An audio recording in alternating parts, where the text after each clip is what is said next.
Olá, boa tarde. Terça-feira, 2 de abril. O Senado agora está no ar. O presidente do Banco Central, Alexandre Tombini, admite que a inflação tem se mostrado mais resistente nos últimos meses, mas avalia positivamente a economia do país. A constatação foi feita hoje em reunião da Comissão de Assuntos Econômicos. O presidente do Banco Central, Alexandre Tombini, disse que a economia está se recuperando, com previsão de crescimento de 3,1% em 2013. Ele espera que a safra de grãos bata um novo recorde e que o setor de serviços mantenha o desempenho positivo dos últimos anos. Também acredita na recuperação da indústria, apesar da queda da produção em fevereiro. O IBGE divulgou nesta terça-feira recuo de 2,5% em relação ao mês anterior. Há sinais mais consistentes de recuperação, o nível de utilização da capacidade instalada da indústria vem subindo, o crescimento da produção se difundiu aí no começo do ano por mais setores. Houve criação de vagas de trabalho nos últimos meses na indústria manufatureira, na indústria em geral. E alguns indicadores antecedentes sugerem também que no primeiro trimestre de 2013 a indústria tenha expandido, a despeito dos dados divulgados hoje pela manhã, de uma contração de 2,5% em fevereiro em relação ao mês de janeiro.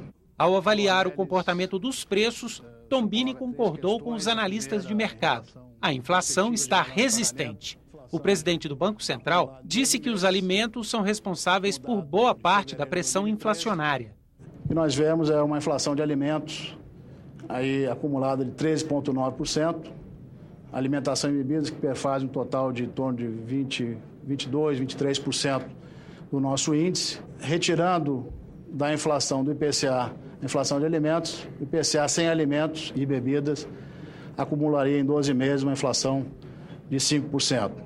Para demonstrar que o Banco Central tem controle sobre a inflação, Tombini disse que já há sinais de queda dos preços no atacado. Só falta a redução chegar aos consumidores.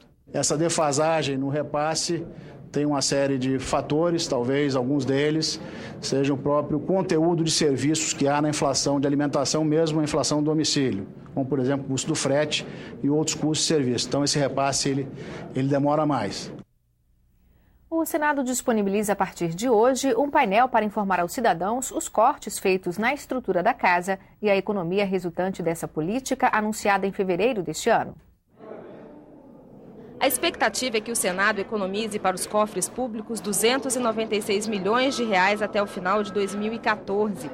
Além da extinção de órgãos e funções comissionadas, houve ainda redução nos contratos com empresas terceirizadas. Quem quiser acompanhar as medidas pode conferir os dados no painel que fica ao lado do plenário do Senado. As informações vão ser atualizadas periodicamente e também estão disponíveis no portal da Transparência do Senado.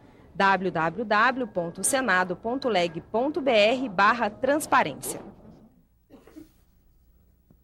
Está confirmada para 6 horas desta tarde, em sessão do Congresso Nacional, a promulgação da emenda à Constituição que garante 16 novos direitos aos trabalhadores domésticos. A jornada de 8 horas diárias, no total de 44 semanais, além de intervalo para almoço e pagamento de horas extras, passam a valer imediatamente. Outros direitos, como auxílio creche, FGTS e adicional noturno, dependem de futura regulamentação. E a regulamentação dos novos direitos das domésticas pode ser o primeiro trabalho de uma comissão que começou a funcionar hoje. Deputados e senadores instalaram a Comissão Mista de Consolidação das Leis, destinada a regulamentar dispositivos da Constituição de 1988.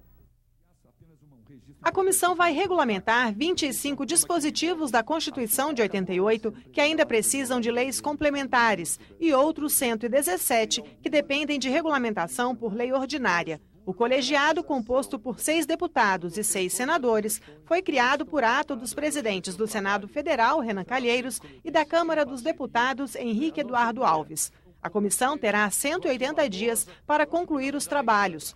O deputado Cândido Vacareza, do PT de São Paulo, será o presidente do colegiado, que terá como relator o senador Romero Jucá, do PMDB de Roraima. Além de melhorar a legislação, transferir esse conhecimento para a população, ou seja, dar transparência e popularizar o texto legal brasileiro. Vamos iniciar esse trabalho já na próxima semana, discutindo a regulamentação da Constituição no que diz respeito ao emprego doméstico. Ou seja, a PEC das empregadas domésticas precisa ser regulamentada e essa comissão vai fazer uma proposição acerca dessa matéria. Médicos e representantes de entidades profissionais ligadas à saúde se reuniram nesta terça-feira no auditório Petrônio Portela, no Senado. Eles discutiram a criação da CPI que aguarda a instalação no Senado para investigar a violação do direito à população a um serviço de saúde de qualidade. A categoria também protestou contra a entrada de médicos estrangeiros no Brasil sem a devida revalidação do diploma e exigiu melhores condições de trabalho. Uma das principais exigências é a criação de uma carreira de Estado para os médicos do SUS. Os médicos também condenam a proposta apresentada pelo governo federal de aceitar que profissionais formados no exterior exerçam a medicina no país sem revalidar o diploma. Através disso, de uma revalidação do diploma, a classe médica não tem nenhum obstáculo a colocar ao exercício do médico estrangeiro no país. O que não podemos absolutamente aceitar é uma revalidação automática, é um exercício de profissão sem uma análise, sem um crivo do governo brasileiro, da proficiência, da condição minimamente adequada desse profissional para lide com valores absolutos, vida e saúde. Nenhum médico brasileiro vai para o exterior e tem seu diploma revalidado automaticamente. Eu acho que o princípio da reciprocidade tem base em fundamentos muito claros. Eu acho que isso é um risco que se corre. Está se colocando para atender a sociedade brasileira um profissional que nós não sabemos qual foi a qualidade, como ele foi formado. Nós estamos expondo a sociedade a um risco desnecessário. Até porque em todos os países do mundo, para se exercer a medicina, o profissional passa necessariamente por um exame de avaliação de currículo de conhecimento técnico. O Brasil não pode abrir mão disso. 2 pontos discutidos aqui dependem muito do Senado. Um deles é a aprovação do ato médico, que enfrenta bastante rejeição dos outros profissionais da saúde. Já a CPI, que vai investigar a violação do direito humano à saúde, divide a categoria dos médicos. Já é uma prerrogativa do sistema conciliar, os conselhos regionais e, como órgão recursal, o Conselho Federal analisar os possíveis desvios éticos cometidos pelos profissionais. Não só os desvios relacionados a erros, mas também outros desvios éticos. Então nós entendemos que já existe todo um arcabouço legal para isso, que isso é o sistema conciliar. Eu, sinceramente, não sei qual é a real motivação dessa CPI. Eleição direta para reitores de universidades públicas e novos embaixadores brasileiros aprovados para missões no exterior. Assuntos que estiveram em pauta nas comissões do Senado nesta manhã. A Comissão de Relações Exteriores aprovou as indicações dos diplomatas Edson Monteiro para o cargo de embaixador brasileiro na Armênia e Walter Moreira para comandar a representação brasileira na Hungria. A Comissão de Educação aprovou o projeto que institui a eleição direta para reitor, vice-reitor e diretor de instituições públicas de ensino superior.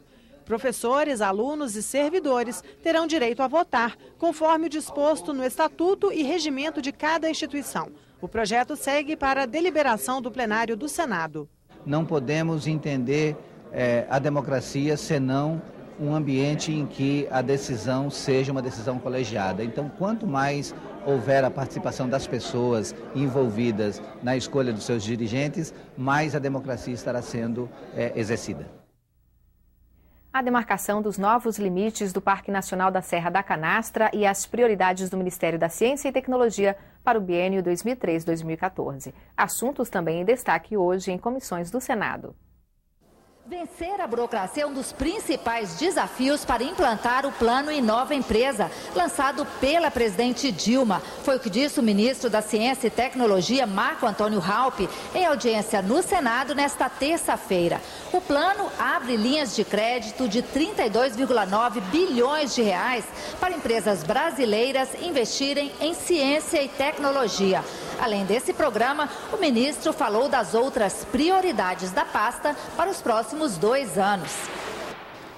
A Comissão de Meio Ambiente, Fiscalização e Controle aprovou a realização de uma audiência pública para discutir projeto de lei que viabiliza o acesso dos autoprodutores de energia elétrica ao Sistema Nacional Interligado de Energia Elétrica. Serão convidados representantes do Ministério das Minas e Energia, da Agência Nacional de Energia Elétrica e também de Itaipu Nacional.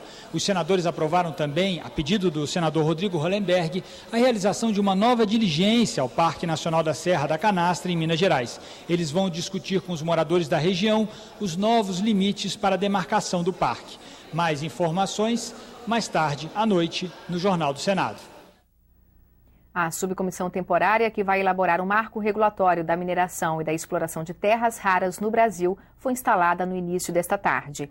Vinculado à Comissão de Ciência e Tecnologia, o colegiado vai ser presidido pelo senador Aníbal Diniz. O relator será o senador Luiz Henrique. A subcomissão tem até o dia 30 de agosto para concluir o trabalho. O Senado agora termina aqui. Veja a seguir a sessão plenária ao vivo. Para você, uma boa tarde. Até amanhã.